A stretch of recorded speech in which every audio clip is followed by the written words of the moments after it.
Mike Shoesmith, welcome from the frozen tundra. So glad you're with us today.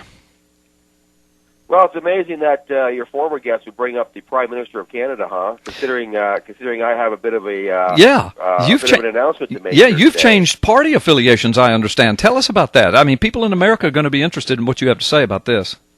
Well, I could almost get a little bit of a taste of how those people feel who voted for Obama and now regret it. Yeah. I mean, I can't imagine having that much regret, honestly. Yeah, really. That's got to be out. Once you realize the horrible mistake that was, right? That much regret. I can't imagine having that much regret. Yeah. But I sort of sympathize with these people on a lower level here. When you hear what I'm about to say about now I have spoken highly of the Prime Minister of Canada on this show several times because of his support for Israel, right? And Richard Serrett just backed that up a few moments ago, yeah. Yeah, and because the Prime Minister is in Israel, he's just wrapping up his whirlwind Mideast tour today. In fact, he's coming home today. But he did speak in Israel, and it was a glowing speech in support of Israel's right to exist, et cetera, et cetera. But I am leaving the Conservative Party of Canada for recent events that have shed some light on some things here. And it began with Iran. Now, back in November, it was announced that six world powers were getting together with Iran to sort of hash out a deal that would involve, putting this thing with Iran in more of a controllable state without killing a bunch of people, right? Right. I mean, to me, that just seems like the right move to make here. I mean, Canada is a nuclear power, by the way. We have nuclear power. Canada gets a large portion of its electricity from nuclear power. We are a nuclear power, but we do not have nuclear weapons. Do you understand that? Well, and you don't need nuclear weapons. Right, we don't. We have them. We don't have them, but we kind of do have That's right. them. We kind of have yours, right? That's right. You kind of have ours. Your cousins from the South, and we're glad of it. We love you guys. Yeah, yeah. Right, and we're NATO members, and NATO's motto is if you attack one of us, you attack all of us. That's right. So we sort of have America's protections, but Iran has said all along they're seeking peaceful nuclear power. That's what they're seeking. They're seeking the exact same thing that Canada has. Okay? Right. So it was announced in November that powers are getting together to sort of hash out a deal with Iran where they can have peaceful nuclear power, just like what Canada has, but not enriched to the point where they can make bombs. Okay, and that's all currently in process. That's all in process right now as we speak. They're talking about this, right? Canada says, no, we're not doing it. We don't want no part of it. And that was back in November. And I got to thinking, well, wait a minute. Iran is simply looking for the exact same thing that Canada is looking for, has already. That's all they want. That's all they're asking for here. Mm-hmm. Now, should we monitor that? Should we trust them? Absolutely not. They've given us no reason to trust them. But all they're asking for is what Canada has already, and Canada says, no, we don't want any part of that. We don't believe them. We want them to remain under the crippling sanctions that are upon them now. Even though Iran is calling out for help here. They want the sanctions lifted. They want to be able to have nuclear power. Because Iran doesn't have any refineries. I don't know how many people are aware of that. They can't even refine their own oil. Yeah. So they need power somewhere. They need power. So they want... Anyway, the long story short here is that I sort of went, wait a minute. What is really going on here? Why are they against Iran having exactly what they have? And why are they so steadfast against this? Well, guess what? I'm looking at a report here from November. Oil prices sank Monday as nuclear deal between Iran and six world powers made it more likely that the sanctions choking Iranian oil exports would eventually be lifted. What happened? The price of crude sank from $108 a barrel to $93 a barrel. Well, guess what? That really put a dent in the amount of money that Canada gets because Canada is a oil-producing country with enough oil to supply the entire world for 400 years. Yeah, and America's just like it. Right, and America's rising now to where it may become an oil exporter soon. Right. But my point with Canada is I got to thinking, there's quite a hypocrisy here. I wonder if Canada is only supporting Israel because supporting Israel and keeping the dynamics tense over there keeps the price of crude high, right? No, it couldn't be about the money, Mike. It couldn't be. It's got to be for biblical reasons that they're doing it. Well, the seed was planted in my mind. Is the Canadian Conservative Party, so-called, really just a liberal party in the closet, so to speak? Yeah. So that sort of planted the seed in my mind that I need to start looking at the Conservative Party, which I have supported with my money and my vote for the last 20 years. Right. I need to start rethinking this. And so I just put it on the back burner, Carl. I just said, okay, let's keep an eye on what's really happening here. Well, guess what? Last week, all of the strip clubs in Canada, they began rebranding themselves to be what? Whorehouses.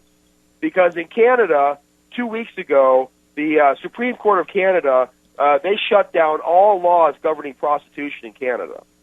What does that mean? In other words, there are no laws governing? In other words, prostitution is wide open? Is that what you're saying? Wide open. Okay. Now, that is reminiscent of something that happened back in 1988, when the Supreme Court of Canada said all laws governing abortion in Canada are unconstitutional. That was in 1988. Right. That was 26 years ago. So you guys have no laws governing abortion and no laws governing prostitution. In other words, both of those are... no laws governing prostitution, and we have had a conservative, so-called Conservative Party in power for the last more than a decade now. Welcome to American politics. Welcome. Well, the so-called Conservative Party in Canada has done absolutely nothing, Carl, to stem the tide of abortion in this country. You know, for every 100 pregnancies that take place in Canada, 30 of those pregnancies end in abortion. Amazing. 30% of our babies are killed every year. Yeah. 30%, and the Canadian government, the federal government, does absolutely nothing. Now, I ask you, Carl, is this a conservative party? Is this a conservative principle? No. Now you add that to the wide open prostitution in Canada. Now there are no laws governing it anymore. Now you add that to the homosexual marriage.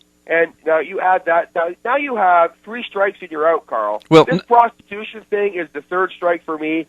They're out. I'm done supporting them financially. I'm done supporting them with my vote. I'm going to the Tea Party of Canada. You know, we have an actual Tea Party here in Canada. Well, it's Tea Party-like. Yeah. It's called the Christian Heritage Party, the CHP. Uh-huh. Now, you think Mike Shoesmith should support the Christian Heritage Party? I think a real conservative party. Yeah, I think probably so.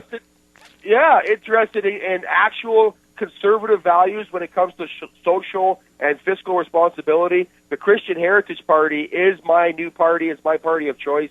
Do they have a real impact? Well, you know what? Maybe with Mike Shoesmith backing them, they might start to have an impact. With Mike Shoesmith and the P.P. Simmons News and Ministry Network and Freedom Friday right behind that, I think you probably will be making an impact very soon. Yeah, I don't. The Israel thing, Carl. I suspect. This is one of those cases like you're in the playground, and you're trying to build up, get a fight going in the playground, right. And one person says, you don't have to take that. You don't have to take that. You don't have to take that from that guy. Go take him on. Go take him on right now. And I sort of see it that way. That Canada is stoking the flames of discontent in the Middle East in order to keep the price of crude high. Right. I see that. I've seen that for some time, sort of on the back burner. Right. I'm coming out now. I'm coming out and saying, look, I really believe the Conservative Party of Canada. 3 strikes and you're out. Yeah. And I think they're out. In my mind, they're out. Well, Mike, you're describing the Republican Party in the United States. They're just nothing but a Trojan horse for the liberal movement. That's all they are. I mean, John McCain, please. Marco Rubio, please. John Boehner, please. These guys are all liberals. They're liberals to the hilt, disguising themselves as conservatives so people will fawn over them, and then they just work their liberal, dastardly deeds. But, something else I was thinking about, Mike, with you guys just opening abortion and prostitution wide open in Canada with no laws whatsoever governing them, you do know that you guys are in for a plague, an absolute plague of STDs and AIDS very, very soon. Yeah, well, we have a plague of the same plague that China's facing, by the way, after a generation of abortions. Canada has a plague. Now get this. This number will floor you. All right, give us 1 minute, then we're going to take a break and we'll come back. Canada has a breast cancer plague is facing now because of the abortion. A generation of aborted children has led to a travesty of breast cancer. China facing the same problem. You know, you and I broached this topic several years ago. And then in the last couple of months, you broached it and really started showing some of the medical and scientific correlations. And then I had on the air pro-life doc, Dr. Bill Lyle, OBGYN, who's known from coast to coast, who confirmed that there are correlations in those studies and that there seems to be a connection and there's much deeper looking going on at that. And now, just in the last couple of weeks, prior to you mentioning this today, I've been seeing more and more medical and scientific reports coming out saying, you know what, there's a definite correlation. And so I just want people to know, first of all, Mike and I are not saying that everybody that has had breast cancer, and bless your hearts, God bless you, we're not saying that that means you've had an abortion. But what we are saying is that people who have abortions, apparently, statistically, and this is being borne out by scientific studies, that if you've had an abortion, apparently you're much more susceptible to breast cancer. Isn't that correct, Mike? Well, you know, you guys remember the story with Chris Christie and the bridge shutting down, the George Washington Bridge. Well, listen to this now. That area, if you include all of the areas surrounding that bridge, New Jersey, Connecticut, New York City, all that area has a population of 30 million. Right. 10% of the country's population lives in that small area. Good gracious. That's why shutting down that bridge was such a big deal. Well, listen, that's the same population of Canada. And Canada, since it legalized abortion in 1968, is currently diagnosing 500 new cases of breast cancer every week. Wow. Every week. Now, imagine the headlines if the New York City, Connecticut, Southern Connecticut, Eastern New Jersey area. Imagine if they were diagnosing 500 new cases of breast cancer every week. Yeah, that would be an epidemic of breast cancer. That's amazing. That's amazing. Can we take this caller, Mike? Sure, go ahead. Okay, good deal. I want to bring on Harold, and Harold's listening. Harold was in. Mallory, I think I just cut Mike off, and I'm still not understanding this because I pushed the button and it was flashing, but I messed up. But anyway, we'll get Mike back on. But Harold, welcome to Freedom Friday. So glad you're with us today. Thank you, Carl. It was great being with you last week. Yes, this is Harold Westerman. You were in our studio audience last week from Canada, correct? Exactly. Yeah. Yes. Yeah, fantastic. Well, thanks for listening. I just heard Mike on there talking about, of course, Canadian against Canadian. Yeah, he's back on, so go ahead. Okay. No, I just wanted to say I don't 100% agree with Mike that you can just bail out on a party. And I agree it may not be the best party in the world. And I agree the rest of my family, they all vote Christian Heritage Party. It seems like I'm the only one that votes conservative. Yeah. But if we can only get people to get involved with parties, yeah, then you can have a chance to turn things around. Yeah, you know, Harold, you sound. This conversation between you and Mike, and I'm going to let Mike speak to this in a moment, sounds just like the conversation we're having in America between the Republicans and the Tea Party. The very same conversation. But Mike, what do you say to that? Well, I suppose, Harold, it's great talking to you, by the way. I suppose, you know, I have been involved with the Conservative Party for 20 years. I voted, I've given the money, I've spoken as a conservative. I've called into talk radio all over this country as a conservative. And I suppose at the very least, Harold, I am most interested in sending the Conservative Party a message. Yeah. That conservatism must be welcomed back into the Conservative Party. I mean, either that or change your name. Right. Right? I mean, let's bring conservatism back to the Conservative Party. Right. So at the very least, Harold, I see what you're saying. I just sending a message here, brother. Just sending a message.